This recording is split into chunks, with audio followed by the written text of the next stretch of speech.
Hi darlings, in this video we are going to discuss about respiration in plants. Respiration means the breakdown of organic materials. Organic material means all the materials which is present in the soil all absorbed by the roots and supplied to the various parts of the plant.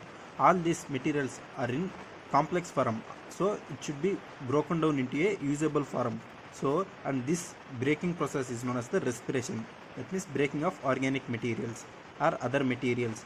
This respiration is of two types: aerobic respiration and anaerobic respiration. Aerobic respiration means to break down these organic materials, oxygen is required, or in other terms, it is a process in which the oxygen is required to break down these organic materials, and this type is known as the aerobic respiration. Anaerobic respiration means oxygen is won't required for this process. This aerobic respiration completed in 4 steps. One is glycolysis, Krebs cycle, etc. etc means electron transport chain, and 4th step is the oxidative phosphorylation. But anaerobic respiration is a single step process. In anaerobic respiration, first a glucose changes into a pyruvic acid, and it is anaerobic condition. This changing of glucose into a pyruvic acid is common step for both aerobic respiration and anaerobic respiration. Changing of glucose into pyruvic acid step is known as the glycolysis. So it is common step for both aerobic and anaerobic respiration. In anaerobic respiration, this pyruvic acid in bacteria changes into ethanol and carbon dioxide. But in some cells like muscle cells, etc., this pyruvic acid changes into the lactic acid. Completely about this glycolysis in anaerobic respiration we will study later. First we understand how glycolysis takes place in aerobic respiration. Now in this aerobic respiration, the first step is glycolysis. We will study about anaerobic respiration later. First we study about aerobic respiration. This aerobic respiration takes place in 4 steps: glycolysis, Krebs cycle, etc. and oxidative phosphorylation. This glycolysis step is common step for both aerobic respiration and anaerobic respiration. So first we understand about glycolysis. This glycolysis step takes place in the cytoplasm of the cell, and this glycolysis is also known as the EMP pathway because these 3 scientists, Emden, Mayrhof and Pernis, are observed first and gave this glycolysis. So this glycolysis process is also known as the EMP pathway. See, this organic material should be broken down and ATP should be released, and this ATP provides energy to perform particular functions, and that is the final destination of this respiration.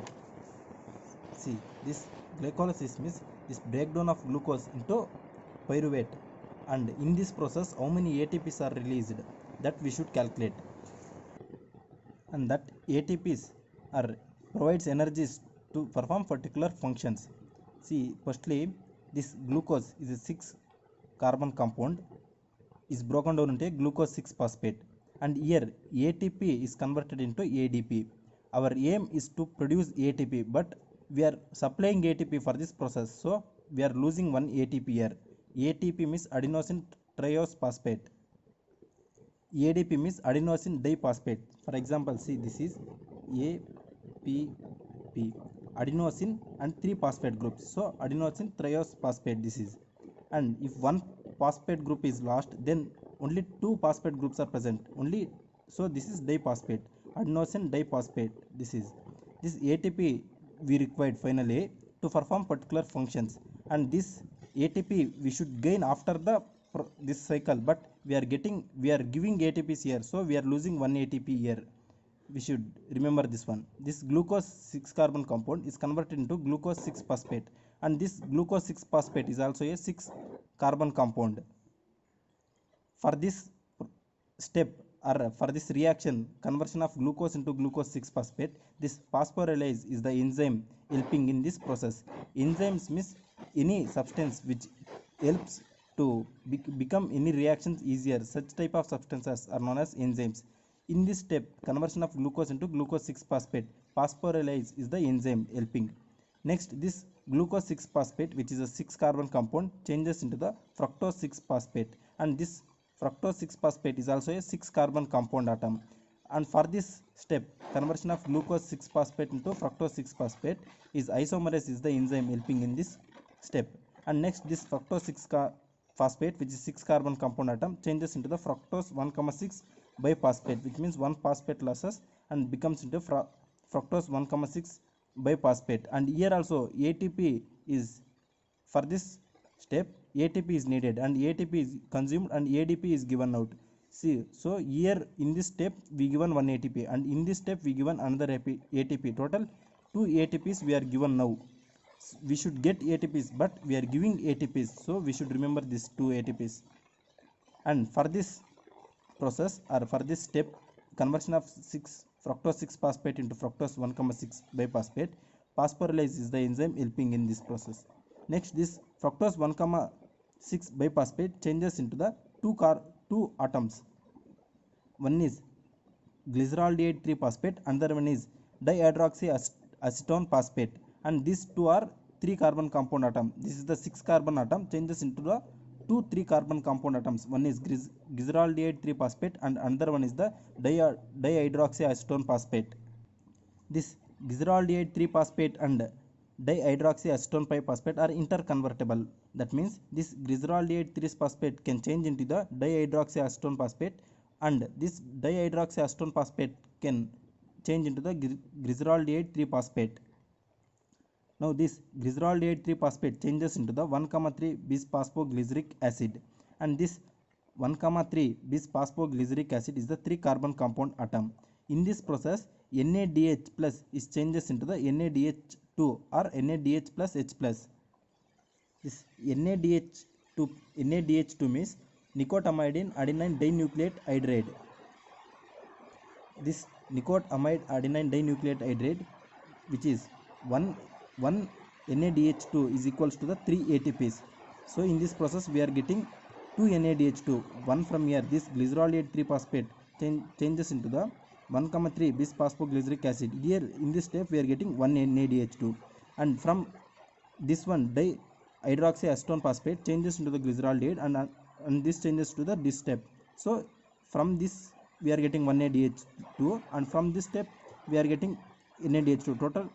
Totally we are getting 2 NADH2. We should remember this 2 NADH2 we are getting in this step, and 1 NADH2 is equals to the 3 ATPs. Therefore totally 6 ATPs we are getting here, and here we given 2 ATPs. We should remember this, and here we are getting 2 NADH2, which means 1 NADH2 is equal to the 3 ATPs. So in this step we are getting 2 NADH2, one from this one and another one from this one. See, this glyceraldehyde 3 phosphate changes into the 1,3 bis-phosphoglyceric acid, and here we return 2, which means one from this one and one from this molecule and one from this molecule. So total 2 molecules of 1,3 bis-phosphoglyceric acid. So we are getting 2 NADH2.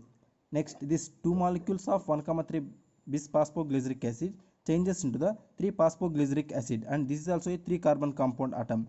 And in this step we are NADP is converted into ATP. Our aim is to get ATP. Now in this step we are getting ATP. We are getting ATP. 2 molecules of 1,3 bis-phosphoglyceric acid. So 2 molecules of ATP we will get. Here we will getting 2 ATPs. We should remember this. Here we got 2 NADH2 and here we got 2 ATP.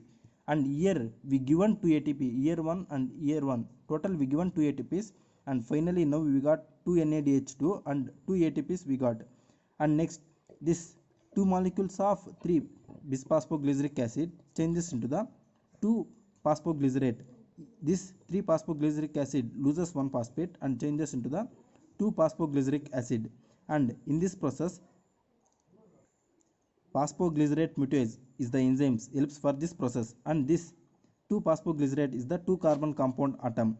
This 2 phosphoglycerate changes into the phosphophenol pyruvate, and it is also a 2 carbon compound atom, and in this process water is released, and for this process enolase is the enzyme helping in this process. And next, this phosphophenol pyruvate changes into the pyruvic acid, and in this step also ADP is changing into the ATP, and here also we getting 2 ATPs, 2 because of 2 molecules, one from this one and one from this one.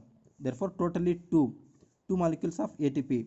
And finally we got pyruvic acid, 2 molecules of pyruvic acid from one glucose which is 6 carbon atom. Finally, after all these reactions, we got two molecules of pyruvic acid, and this pyruvic acid is the 3 carbon compound atom. After completing all this cycle, we got 2 NADH2, 2 from 2 ATPs here and 2 ATPs here. 2 because of two molecules, one from this one from this one. Don't confuse, one from this one from this one. Therefore 2 NADH2 and 2 ATPs here and 2 ATPs here. Totally 4 ATPs and 2 NADH2 we are getting, and we are given 2 ATPs. So finally we got 2 NADH2, which is equal to the 6 ATPs, and we got 4 ATPs, and out of this 4 ATPs, in post these steps we are giving 2 ATPs. So we are removing that 2 ATPs, and we net product is only 2 ATPs, because 2 ATPs we are given for the to complete this cycle. We are given 2 ATPs, and finally we got 4 ATPs. So we are given first 2 ATPs, that 2 ATPs are removed, so totally 2 ATPs we got, and this and 2 NADH2 we got, and 1 NADH2 is equal to the 3 ATP. See, this NADH2 is in the form of this ATPs now is in the form of NADH2. This NADH2 should be converted into ATP. Imagine, for example, we want money, but someone gave you check, then we should convert that check into the money. So same, this is also like this. We need ATP, but we won't have ATP directly, we have NADH2, and this NADH2 should be converted into ATP, and this process is done by ETC, oxidative phosphorylase. That reactions we will study in next video. This is the glycolysis in aerobic respiration. This glycolysis is common step for both aerobic and anaerobic respirations. In this, the glucose is converted into pyruvic acid or pyruvate, and finally we got 2 NADH2 and 2 ATPs we got, and this NADH2 should be converted into ATPs, and this process will take place in another cycle that we will discuss later.